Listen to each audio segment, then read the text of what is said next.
Hello BSc third year students,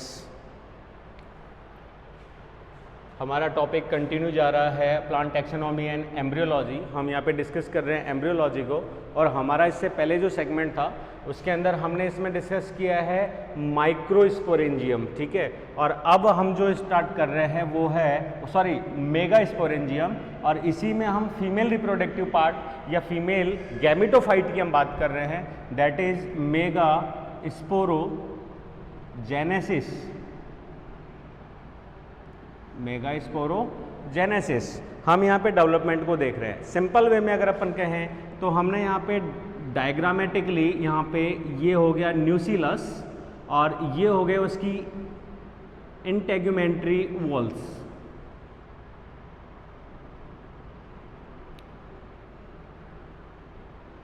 integumentary walls, तो यहाँ तक की स्ट्रक्चर को हम डेवलपमेंट में पढ़ चुके हैं, जिसमें हमने पढ़ लिया फ्यूनिकल, हम इसमें पढ़ चुके हैं, चला जाए एंड उसके साथ हो गया। उसके बाद में क्या बोलते हैं न्यूसिलस, और न्यूसिलस के साथ में उसके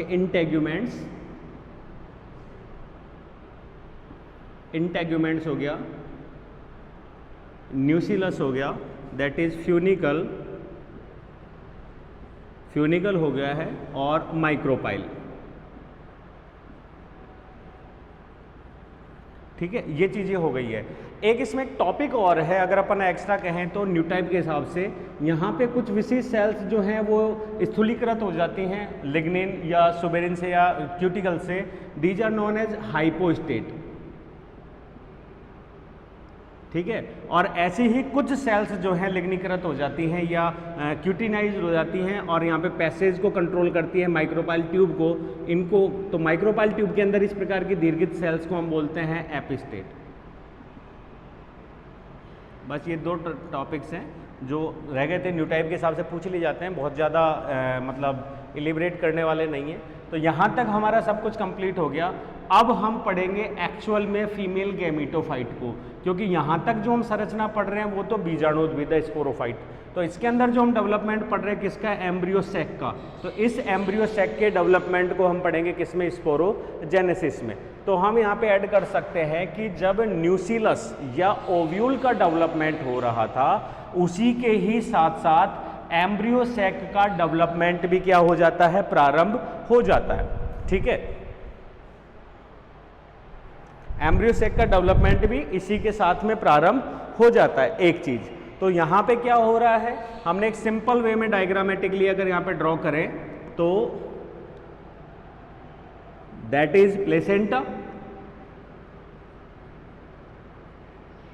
ठीक है। और धीरे धीरे इसी प्लेसेंटा के अंदर जो है उसकी हाइपोडर्मल सेल्स जो हैं, मतलब एपिडर्मल के जस्ट नीचे की जो सेल्स हैं वो क्या कर रही हैं, आकार में वृद्धि कर रही है, जीवद्रव्य गाढ़ा हो रहा है, विभाजनशील हो रही है, जिसकी वजह से वह यहाँ पे एक प्रोट्यूबरेंस टाइप को वृद्धि समान संरचना बना रही है, जिसको हम यहाँ पे डेवलपमेंट में देख रहे हैं। तो सेम उसी तरीके से जब न्यूसिलस का डेवलपमेंट हो रहा था, तो इसी न्यूसिलस की जो सेल्स हैं, इसकी जो सेल्स है, कोई पर्टिकुलर सेल नहीं है, एक ऐसी कोशिका जो अवशोषण करके या स्टोर करके विभाजनशील हो जाती है और आकार में वृद्धि कर लेती है, उसी की ही हम बात कर रहे हैं। उस स्पेशल सेल के डेवलपमेंट में अगर हम कहें तो उसको हम बोलते हैं आर्की स्पोरियम, ठीक है। आर्की स्पोरियम,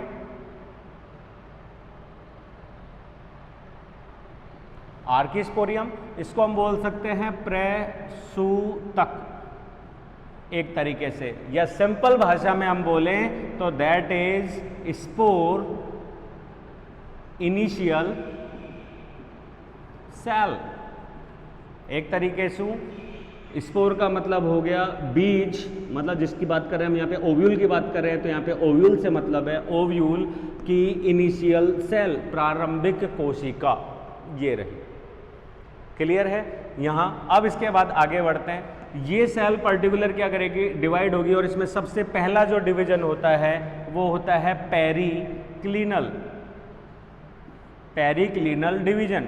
और इस पेरिक्लिनल डिवीजन की अगर हम कहें तो इसका मतलब हो गया ये कोशिका जो है वो ऊपर और नीचे दो भागों में काटती है, एपी और हाइफो, ठीक है, अधो और अधि।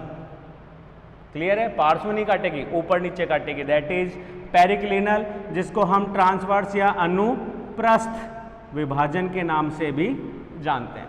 ठीक है, तो ये डेवलप हो रही है, इसी ओव्यूल के साथ में डेवलपमेंट हो रहा है इसका, और डेवलपमेंट के साथ इसका अगला डायग्राम हम बनाते हैं, दैट इज, सीधे डायग्राम्स बना लेते हैं ना।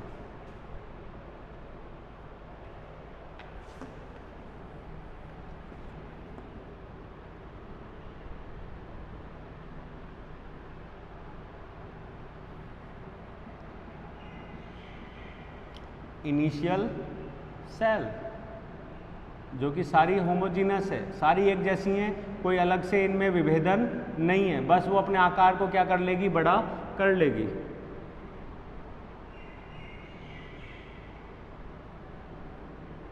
इसको हम बोलेंगे आर्की स्पोरियल सेल।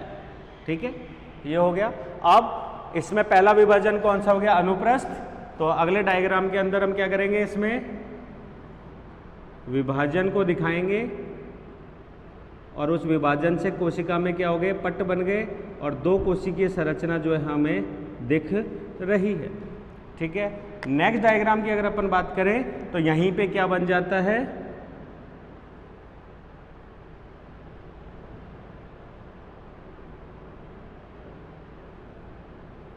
एक और विभाजन जिससे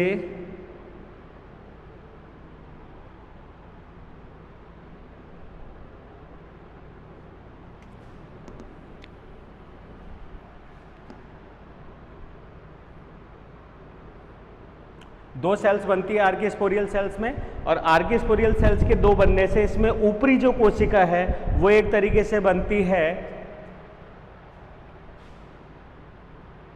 प्राइमरी पैराइटल सेल, यहां हिंदी में लिख दें तो प्राथमिक भित्ति कोशिका। ठीक है, और दूसरे की अगर अपन बात करें तो ये हो गया प्राइमरी या स्पोर मदर सेल। वैसे इसको मदर सेल की जगह हम क्या लिखेंगे, इनिशियल सेल लिखेंगे मात्र कोशिका के रूप में। ठीक है, इनिशियल कर देते हैं इसको, प्रारंभिक है, या यहां लिख सकते हैं इस मदर सेल की जगह, क्योंकि मदर को अगर हम फाइनली में नाम देंगे तो हम यहां दे सकते हैं प्राइमरी स्पोरोजीनस सेल। तो दो कोशिकाएं बढ़ चुकी हैं, एक कोशिका ऊपर की तरफ है, एक कोशिका नीचे की तरफ है। नीचे वाली कोशिका को हम प्राइमरी सेल बोल रहे हैं स्पोरोजीनस टिश्यूज के लिए, और एक को हम बोल रहे हैं पैराइटल सेल। पैराइटल सेल का मतलब हो गया भित्तीय कोशिका। ठीक है, तो पहले हम आते हैं पैराइटल पे। पैराइटल पे ऊपर अगर हम आए तो ये जो पैराइटल सेल है ये इस कोशिका के, क्योंकि ये कोशिका बाद में कैसा बनाएगा, टेट्राड। थोड़ा सा एडवांस में बता रहा हूं क्योंकि मैं पिछली क्लास में बता चुका। ठीक है, तो ये बना रहा है टेट्राड, और ये पैराइटल सेल जो है ये क्या बनाती है, इसके चारों तरफ भित्तीय कोशिका बनाती है। ठीक है, और इस भित्तीय कोशिका की वजह से हमने यहाँ पे दो नाम दिए थे, किसके, इंटेगुमेंट के, सॉरी बीजांड के, जिसको हमने नाम दिया था तनु बीजांड की है, टैनी न्यूक्लिएट।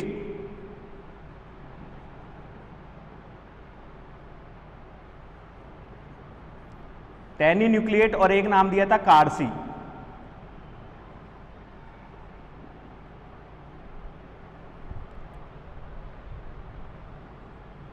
दोनों का मतलब समझना, इसको हमने नाम दिया था एक तरीके से तनु बीजांड काय, और ये था स्थूल बीजांड काय। ठीक है। तो ऐसे में दोनों का फर्क ये था कि इस प्रकार के बीजांडकाय के डेवलपमेंट में जो प्राइमरी पेराइटल सेल थी वो ज़्यादा डेवलप होती ही नहीं है, वो केवल एक बार विभाजन करके केवल कौन से विभाजन करती है, एंटी, जिसकी वजह से वो एक परतीय संरचना बनाती है, ये बन गई। क्लियर है। और इसके डेवलपमेंट से जो इंटेग्यूमेंट्स बनेगा वो एक अध्यावरण बनेगा, केवल यूनिटैग, ठीक है, बाई नहीं बनेगा। इंटेग्यूमेंट कितना बनेगा, एक, केवल एक अध्यावरणीय कोशिका या ओव्यूल का डेवलपमेंट होता है। ठीक है। अगर हम यहाँ पे बात कर रहे हैं इसकी, अगर ये कोशिका लगातार विभाजन करती है तो लगातार विभाजन की वजह से जो संरचना बनती है वो ये बनेगी। ये अंदर वाली कोशिका तो विभाजित होती रहेगी जिसकी हम मदर सेल बात कर रहे हैं, और ये यहाँ पे बहुकोशिकीय होमोजीनस टिश्यूज के रूप में डेवलप होगी, और ये मोटी परत दो परतों के रूप में डेवलप होगी, एक इनर इंटेग्यूमेंट और एक आउटर इंटेग्यूमेंट के रूप में। और इस प्रकार के डेवलपमेंट को बोलते हैं क्रेसी न्यूक्लिएट, अर्थात स्थूल बीजांडकाय। ये मैं पहले पढ़ा चुका हूँ, दोबारा रिपीट कर रहा हूँ। तो ये जो दो कोशिका बन रही है, अंदर वाली बनाएगी यहाँ पे स्पोर मदर सेल, और जो प्राइमरी सेल है, पेराइटल सेल है, वो यहाँ पे डेवलप करेगी बाहर की भित्ति। अब अगर इसमें कोई विभाजन नहीं होता है तो ये बनाएगी एक तरीके से क्या बोलते हैं, टेनी न्यूक्लिएट, मतलब एक अध्यावरणीय वाला बीजांड, और अगर यहाँ पे विभाजन होता है तो ये बनाएगी द्वि अध्यावरणीय वाला बीजांड। क्लियर है, यहाँ तक क्लियर। इसके बाद हम चलते हैं प्राइमरी स्पोरोजिनस टिश्यूज पे या स्पोर मदर सेल्स के ऊपर। तो ये जो स्पोरोजिनस टिश्यूज की हम बात कर रहे हैं, ये स्पोरोजिनस टिश्यूज या तो डिवाइड होते ही नहीं है, ये चीज़ बहुत ढंग से समझना, ये कोशिका डिवाइड होते ही नहीं है, इसीलिए मैंने यहाँ पे डायरेक्ट क्या लिख दिया था, मदर सेल लिख दिया था, मात्र कोशिका।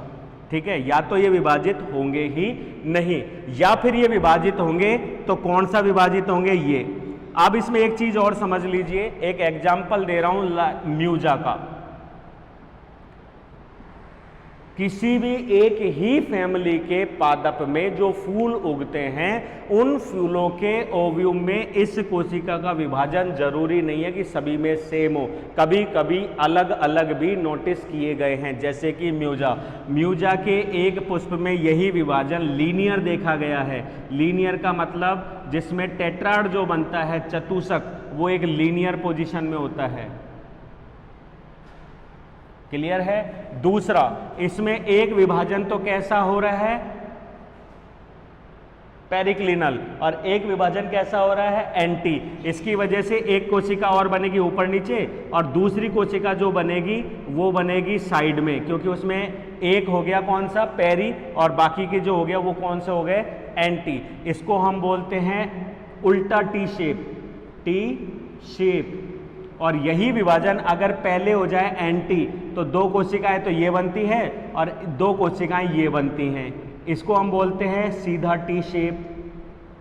देखो सब में वन टेट्राड ही रहा है, ठीक है, ये लीनियर है, ये हो गया टी शेप, ये हो गया टी शेप। अब इसी में अगर अपन बात करें क्रॉस की, जो कि मोनोकॉट्स के अंदर ज्यादातर मिलेगा, तो वहां पे ये हो जाता है, एक विभाजन तो होता है इसके अंदर पेरी, और एक विभाजन इसमें होता है एंटी, जिसकी वजह से कैसे बनते हैं, डेक्यूसेट, क्रॉसित। कैसे बनते हैं, डेक्यूसेट, इनको हम बोलते हैं क्रॉसित टाइप में। तो इस प्रकार के भी मिल सकते हैं, जिसको हम ट्रेसिक, वो क्या बोलते हैं, इसको हम क्रॉसित या समद्विपार्श्विक भी बोल सकते हैं, टेट्राड, चतुष्क।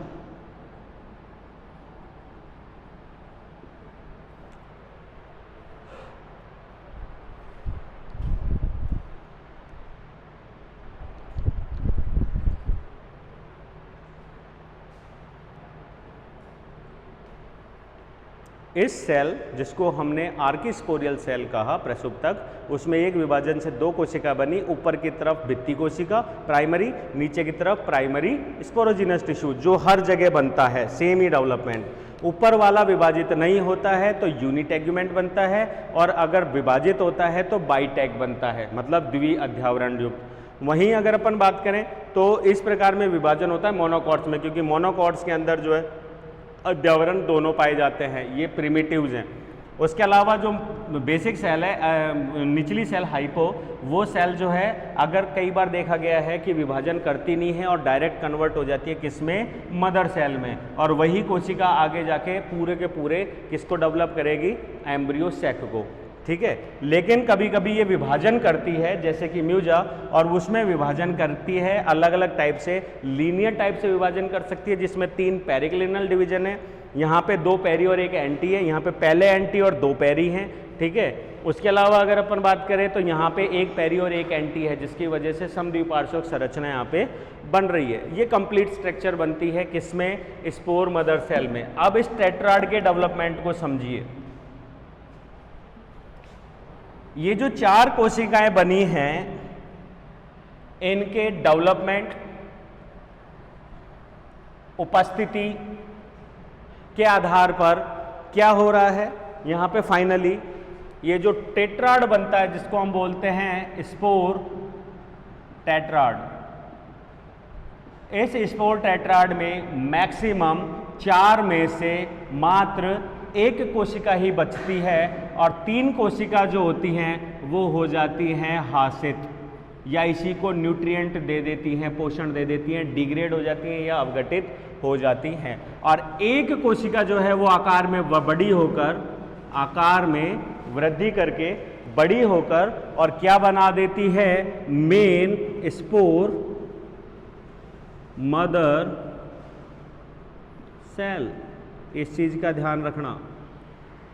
ठीक है, मेल स्पोर मदर सेल। ठीक है, और यही पहली कोशिका है, फर्स्ट सेल ऑफ किसकी, ये अभी तक जो चल रहे थे वो थे बीजाणुद्भिद, ये पहली बार चल रहा है युग्मकोद्भिद, अर्थात फर्स्ट सेल ऑफ गैमीटोफाइट,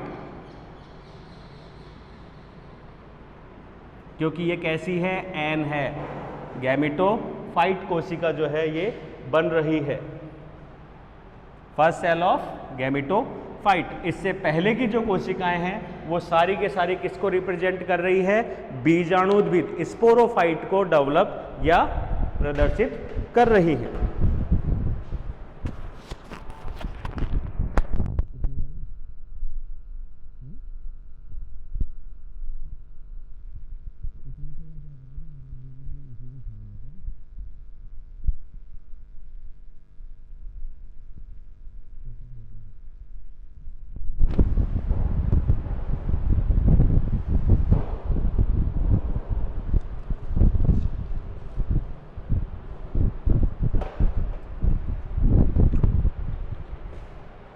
अब इसमें एक संशोधन कर लेते हैं मेल और फीमेल के हिसाब से, क्योंकि हम यहाँ पे मेगा स्पोरोजेनेसिस पढ़ रहे हैं, तो अब इसको स्पोर लिखने की जगह हम लिख देंगे मेगा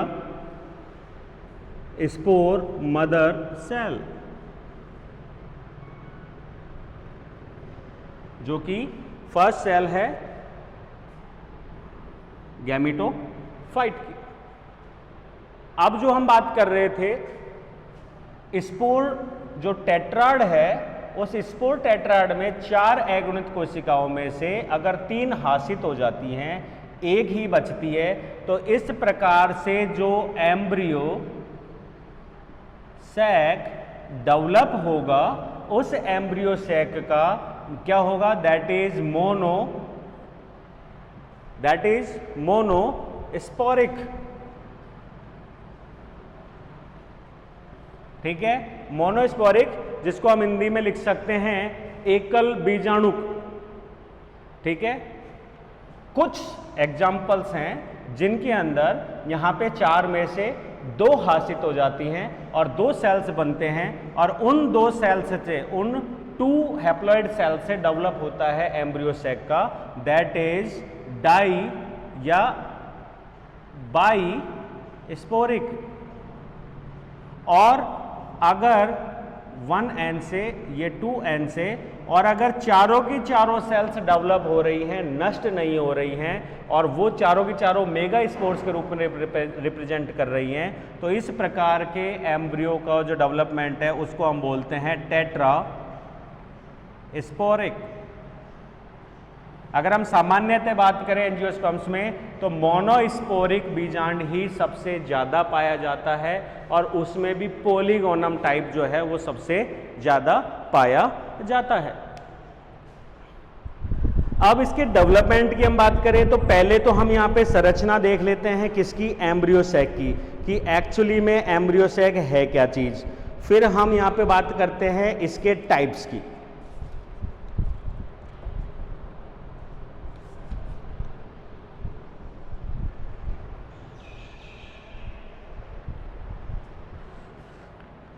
यही बना देते हैं। ये जो एक सेल बनी है कौन सी, मेगा स्पोर मदर सेल। ये मेगा स्पोर मदर सेल क्या होती है, डिवाइड होती है, लेकिन इसमें क्या होता है, ये कोशिका अपना आकार को क्या कर रही है, बड़ा, और इसमें बड़ी बड़ी वैक्यूल जिसकी वजह से ये अंदर से क्या हो जाती है, खोखली। क्लियर है। और किस में डेवलप होती है, ये न्यूसिलस में हो गया। इसके बाद में इस कोशिका में पहला विभाजन होता है, लेकिन कभी भी केंद्रों के बीच में वाल नहीं बनती, तो ये दो केंद्रक बनते हैं और ये दोनों के दोनों केंद्रक जो होते हैं वो कहाँ चले गए, एक चले गया चलाजा एंड की तरफ और एक चले गया किस पे, माइक्रोपाइल एंड की तरफ। यहाँ इनमें प्रथम समसूत्री वजन, क्योंकि अर्धसूत्री पहले हो चुका है, प्रथम समसूत्री और फिर द्वितीय समसूत्री, जिसकी वजह से यहाँ पे टोटल कितनी सेल्स बनती है, 4n। टोटल सेल्स कितनी बन गई, 4n। अब इन 4n में से एक n तो यहाँ आ जाता है और एक n आ जाता है यहाँ से। क्लियर है। तो यहाँ पे कितनी सेल्स बन गई, 3n, और यहाँ पे भी कितनी सेल्स हो गई, 3n। जो चलाजा से आई है वो तो बनाती है एक तरीके से लोअर पोलर, और जो माइक्रोपाइल से आई है वो बनाती है अपर पोलर सेल। क्लियर है। ये दोनों की दोनों पोलर सेल्स बनाती हैं और कुछ समय बाद में दोनों के दोनों संगठित होकर क्या बना देती हैं, 2n। तो संरचना जिसको हम बोलते हैं सेकेंडरी न्यूक्लियस। ये तीनों की तीनों सेल्स जो है स्वतंत्र अपने चारों तरफ भित्ति का निर्माण कर लेती हैं और ये बना लेती है एक तरीके से एंटीपोडियल सेल्स, प्रतिमुखी सेल्स। और इन 10 में से एक बन जाती है किसमें, एग सेल में, और दो बन जाती है इसकी सब्सिडरी सेल्स, जिन्हें सिनर्जिड्स कहते हैं, सहायक कोशिका। इस तरीके से हमारी व्यवस्था होती है 3+2+3 की एक नॉर्मल कंडीशन में। इसकी संरचना को देख लेते हैं। ये क्लियर हो गया सभी के, इसको मिटा देते हैं।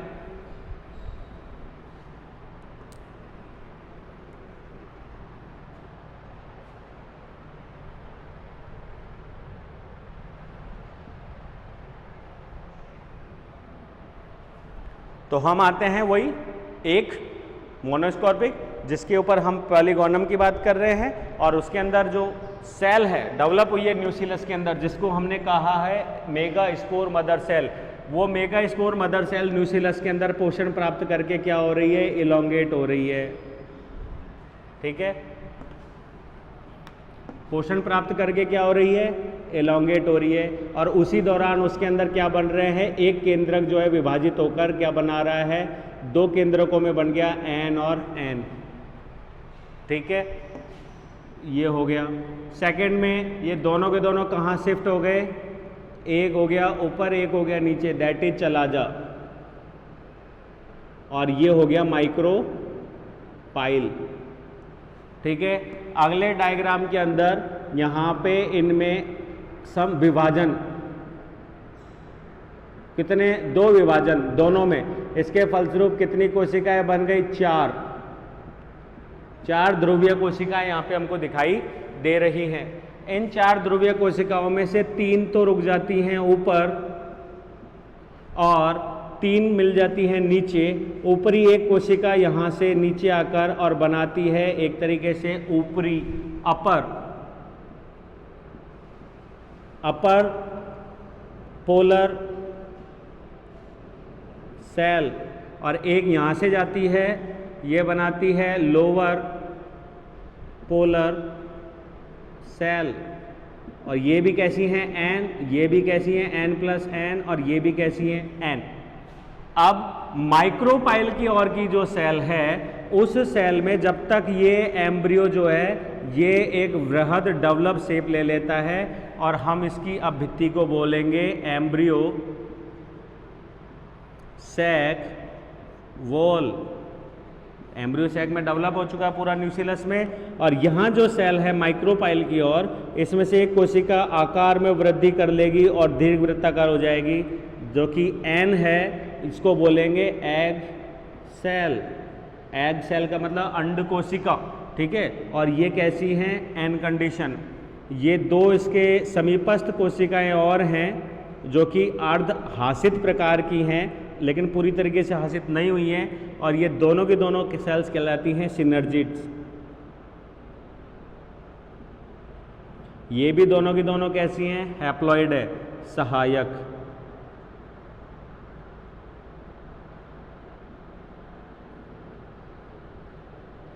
सहायक कोशिका, क्लियर है। उसी दौरान जो ऊपर की थी चला जाए एंड की तरफ, दैट इज माइक्रोपाइल।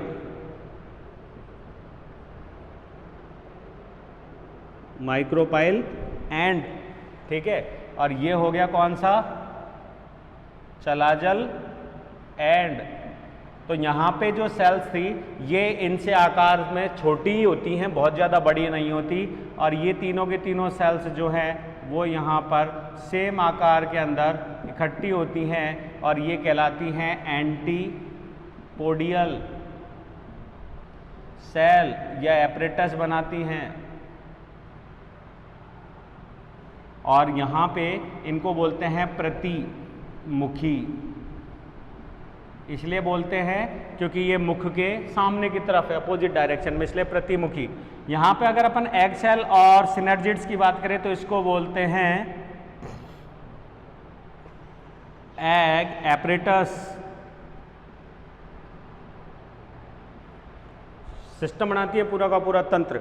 और उसी दौरान जो दोनों की lower and upper polar cells पास में आई थी, ये इसके डेवलपमेंट के साथ साथ क्या हो जाती हैं, दोनों समीप आ जाती हैं, और इनका न्यूक्लियस जो है वो क्या हो जाता है, फ्यूज हो जाता है, और ये बन जाती है एक तरीके से 2n। और इसको हम नाम देते हैं, अभी तक तो हम नाम दे रहे थे पोलर न्यूक्लियाई या पोलर सेल, अब इसको नाम देंगे क्योंकि इसने चारों तरफ भित्ति का सिक्रेशन कर लिया, तो अब इसको हम नाम देंगे सेकेंडरी सेल। और इन सब ने भी अपने चारों तरफ सिक्रेशन कर लिया वॉल का, इसलिए हम सबको नाम दे रहे हैं एंटीपोडियल सेल, एग सेल और सिनर्जिड सेल्स। ये भी n है, ठीक है। तो एक 2n है, बाकी n है। तो कितनी सेल थी, 3 थी, n plus 2 plus 3n, n।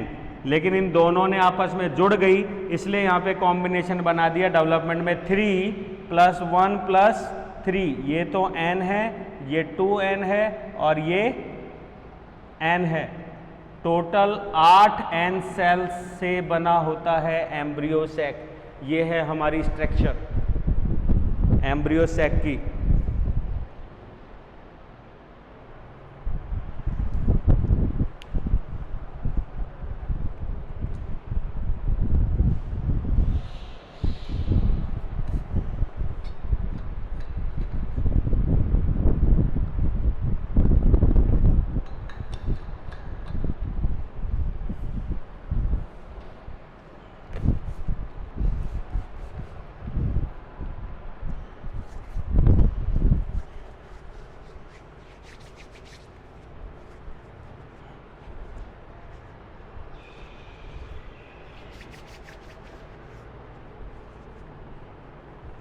या अगर वर्किंग देखें तो जो एंटीपोडियल सेल्स हैं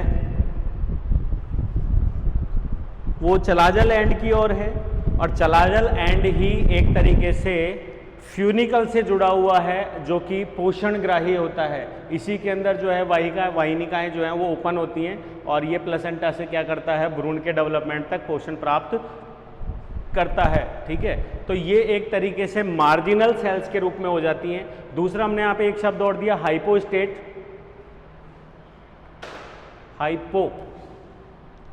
हाइपोस्टेट हाइपोस्टेट की हम बात करें तो ये हाइपोस्टेट कुछ ऐसी सेल्स होती हैं जो कि सेकेंडरी डिपोजिशन की वजह से स्थूलित हो जाती हैं, हार्ड हो जाती हैं।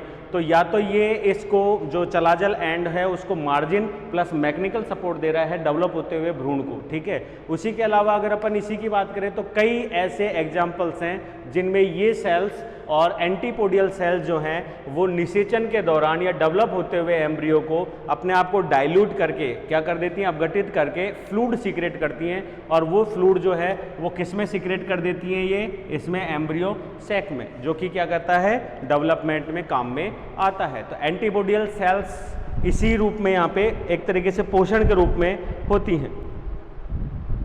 अल्पजीवी होती हैं अधिकांशतः, जो ही फर्टिलाइजेशन होता है उसके बाद इनकी संख्या जो है वो क्या हो जाती है, हासिल हो जाती है। बहुत ही रेयरली केस है जिसमें ये तीनों कोशिकाओं के न्यूक्लियस फ्यूज होते हैं, वरना ये अलग हैप्लॉइड्स ही रहते हैं और हासिल हो जाती है। सेकेंड अपन यहाँ पे बात करते हैं पोलर सेल्स या सेकेंडरी सेल्स। ये सामान्यतः 2n, 2 हैप्लॉइड सेल्स के जुड़ने से बनती हैं। वहीं अगर अपन टेट्रास्पोरिक की बात करते हैं तो टेट्रास्पोरिक के अंदर इनकी कंडीशन 8n 4n तक भी होती है। नॉर्मली यहाँ पे बाइस्पोरिक और मोनोस्पोरिक जो है उसके अंदर 2n ही इनकी संख्या होती है।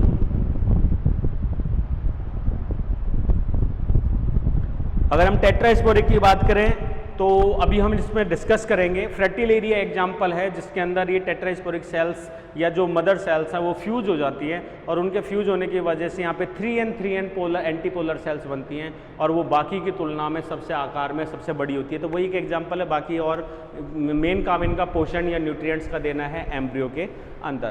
तो ये कंप्लीट हो गया हमारा सेकेंडरी सेल, ठीक है। ये डबल फर्टिलाइजेशन में यूजफुल है। इसके बाद अगर हम यहाँ एग एपरेटस की बात करते हैं तो माइक्रोपाइल की ओर उपस्थित 3 जो सेल्स हैं वो एग एपरेटस बनाती हैं और उनमें से एक सेल न्यूट्रिएंट पाकर आकार में बड़ा हो जाती है और वही एक तरीके से एग सेल या फीमेल गैमीट का कार्य करती है। फर्टिलाइजेशन उसी से होता है और उसी के डेवलपमेंट से जाइगोट एंड एम्ब्रियो का डेवलपमेंट होता है। उसके पास की जो 2 सेल्स हैं उन्हें सिनर्जिड सेल्स कहते हैं, सहायक कोशिकाएं। ये सामान्यतः हैप्लॉइड्स होती हैं और इनका कार्य भी न्यूट्रिएंट का ही माना जाता है। कुछ में फर्टिलाइजेशन के दौरान, कुछ में फर्टिलाइजेशन के बाद डेवलप होते हुए एम्ब्रियो के लिए, ठीक है। और कुछ प्लांट्स में अगर हम कहें फैमिलीज में तो ये एम्ब्रियो के साथ मतलब इस एग सेल के साथ साथ फर्टिलाइजेशन के दौरान यहाँ पे डाइल्यूट होकर कुछ ऐसे फेरोमोन्स या कीमो टैक्सिक सब्सटेंस सिक्रेट करती हैं जो पोलन ट्यूब को आकर्षित करने या यहाँ तक पहुँचने और माइक्रोपाइल को पेनिट्रेट करने में क्या होती हैं, सहायक होती हैं। इसीलिए इन्हें सहायक सेल्स के रूप में जाना जाता है।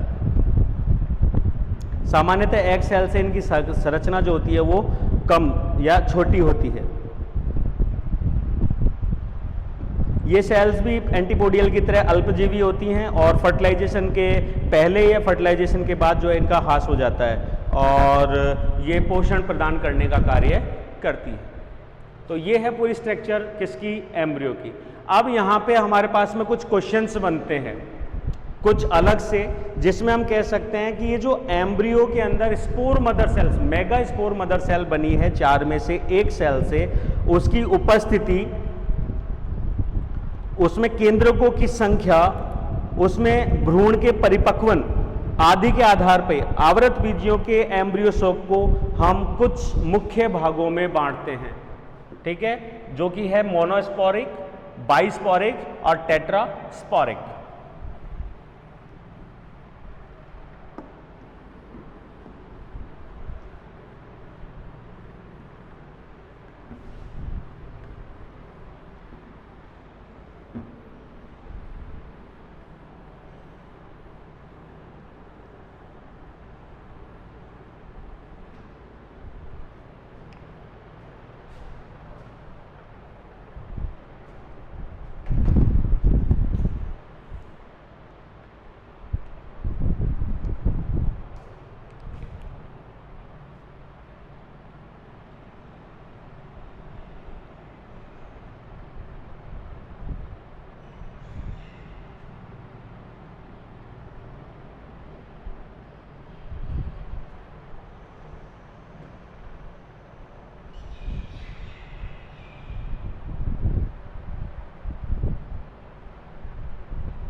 टाइप ऑफ एम्ब्रियो सैक, उसके डेवलपमेंट के आधार पे, जिस प्रकार से डेवलप हुआ है, ठीक है, तथा उसके परिवर्धन के अंदर जो गुरु बीजाणुओं का विभाजन है उसके आधार पे, उसमें हैप्लॉइड केंद्रकों की संख्या के आधार पे, ठीक है, प्लस उनमें जो मेगास्पोर मदर सेल्स है उनकी संख्या, तथा हैप्लॉइड जो न्यूक्लियस हैं उनके अरेंजमेंट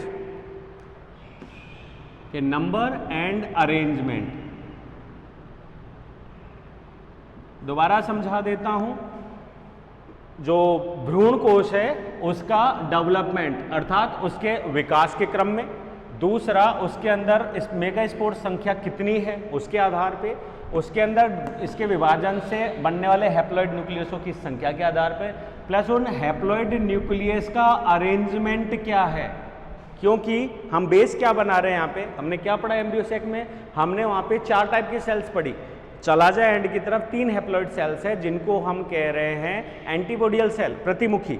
बीच में एक 2 एंड कोशिका है जो कि 2 पोलर एंड की सेल्स के जुड़ने से मिलकर बनी है, जिसको हम बोल रहे हैं सेकेंडरी सेल, ठीक है। तीसरा हम बोल रहे हैं माइक्रोपाइल की तरफ 3 कोशिकाएं हैप्लॉइड जिन्हें हम एग एपरेटस कह रहे हैं, उसमें से एक बड़ी कोशिका एग सेल है और बाकी की जो कोशिकाएं 2 हैं वो उसकी क्या वो है सहायक कोशिका सिनर्जेट सेल्स, उसके अलावा और नहीं है। हमारा नॉर्मल पॉलीगोनल की अगर हम बात करें तो हमारा रेशो आ रहा है 3 + 2 + 2 = 8n न्यूक्लियस हैं हमारे पास में। अब अगर कोई संख्या इससे कम या इससे ज़्यादा आती है तो वो हमारी डेवलपमेंट स्टेज और अरेंजमेंट को चेंज करती है, इसीलिए हम यहाँ पे कर रहे हैं किसकी बात, टाइप्स की। तो टाइप फर्स्ट की हम बात कर रहे हैं, उसके अंदर हम ले रहे हैं जो मैंने पहले ही बता दिया था, monosporic type of embryo sac, monosporic type of embryo sac.